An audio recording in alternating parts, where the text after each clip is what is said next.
Madam Maryam Justice wrote, Akwa Okuko, regardless of the challenges you are facing, he or she will remain steadfast. If found guilty, the law will take its course. Nevertheless, I must emphasize that you remain an exceptional individual in our Igbo. Some of us will continue to cherish you.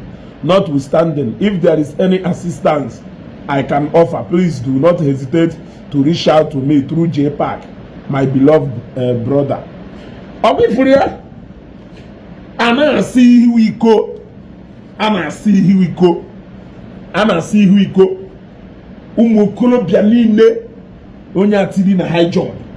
Umukolobia niile onye agbachikolo were ha wee erishi onwe na alu hotel na agba moto maka na achọghị ikwu okwu. There is actually something you can do to help him, Madam Maryam Justice. There is actually something you can do to help Akwa.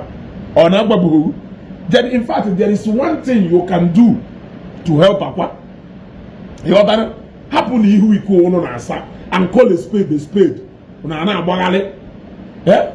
Unana bagale. Akwa committed a lot na Igbo. Akwa committed a lot na Igbo. Kangwazi una progalema. Akwa committed a lot na Igbo. Ngogo oge nji wee sị o jebe ife ọ na-ejejecha ọ natakwala onwe ọ natakwa oliwekwa egwe onye wule ga butebe onwe ife consign mụ na ịghọtago. But there is actually something you can do to help him. Nevertheless, remain steadfast. Your she will do this one. Your she will do this one. Among mmadụ one n'ime ụnụ ndị nwere oke ite na bakwa. Very soon, so madam, there is something you can actually do to help them, to help him. Ịghọtara?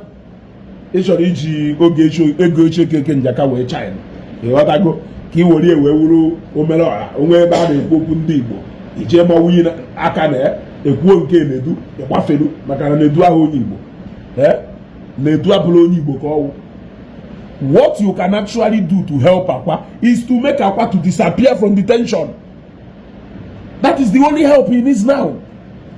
The only help you need now is send their Gandusa from Abuja, or send their Indabuski Bahose from Abuja, or you want send it from Abuja. Let Ika who help Akwa to disappear from detention. Or disappear her from detention. He will be a free man. Nobody will even come after him again. When I had that before G4 to you people, Governor Senior, yet a lot of phone officers from an Igbo, because on that will before job. All this, if you know, a cry, sympathy, who go where now Governor Ama for them, money for them, is that not so? I don't know, all the innocent. Akwa may not be punishable by any law, or they will get happier than any nature, or won't have for her maybe something linked into human mad or ever. That does not mean before they made but that does not mean before they made. You should call a spade a spade. You got to go. Sometimes most of you people they claim on the discipline, but a little something that has to do with emotion may fail woefully. Una chobi funu yeju buy attention the matter, buy your love. You know buy your love. You can actually do something to help Akwa, and what you can do to help Akwa is to make him to disappear in detention. If you make him to disappear now in detention, you will be the champion lady. You know if there is anything I can do to help you, Adadi Olamman Otolo, Emzo Pharmaceutical, Emzo Pharmaceutical, Stella Odua, Stella Odua, Keroha, OBS Ekwesere. Name them now. First lady.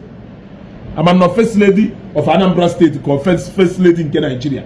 If there is actually anything I can do to help you, don't hesitate to tell JPAC to tell me.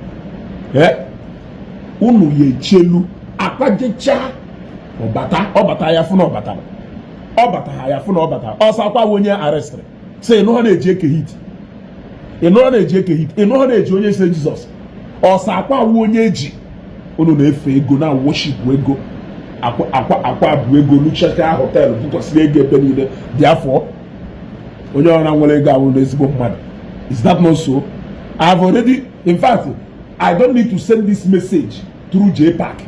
I send the go message here direct, and I know that your people will tell you, yes, because then Madam Maryam Justice Jen na page Nezugo said that there is actually something she can do to help Akwa as Omelona, Omepulonala, Akajiak, one of Igbo land, make him to disappear. The moment he disappears into his bedroom or Abuja or even outside police headquarters, he will be a free man. Simple.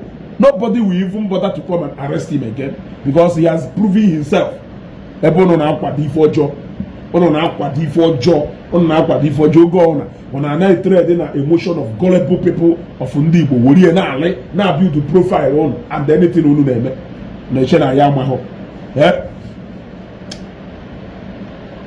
Nya ọ na-akpasikwa na ebe usi efu ị chọrọ isi n'ebe oge echi na wee build profile ị chọrọ isi ebe oge echi na wee build profile amụ ka nna amụ nọ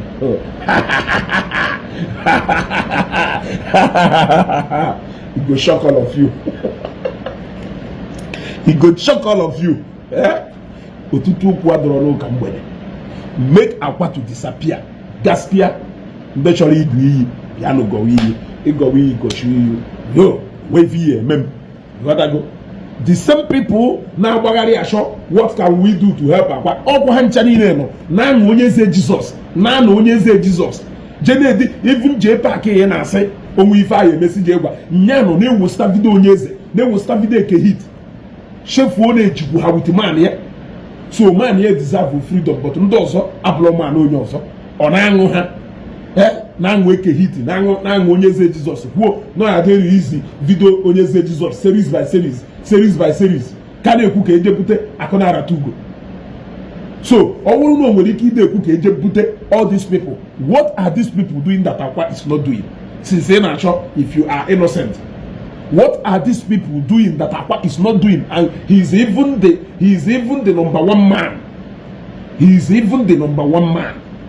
ono na asi iko ono no nye biara isi iko triple P hotel a ume ko hon ka golden egg ko go so nwe fe gbasara jiga do mu na anya moto ni na hu nke na anya mana ono nwa ihawa anya mana ono na worship ego na just opportunity ono ni yesi seek attention na eye service here and there. I have just told you what you can do. Go and make him to disappear. If you make him to disappear, you make Goli Fenini Yemeri and he will forever remain grateful to you. You got to go, or you can fly down from Abuja and go to government house. You have connection. According to them, you have connection. You total have phone, they disappear. You total have phone, even London Metropolitan Police will arrest a man.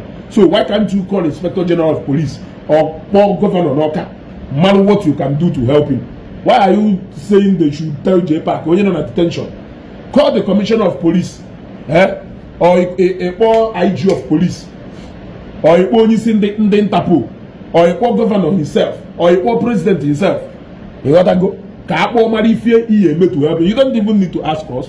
Just simply put a call through your contact. You will know exactly what is needed to help him. Akwa credit to you. That is all. Your profile now. You gotta go. You people should share this video. You share here. If you want to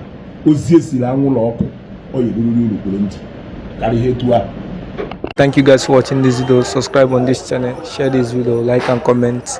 Drop your thoughts on the comment section. Thank you for watching. God bless you.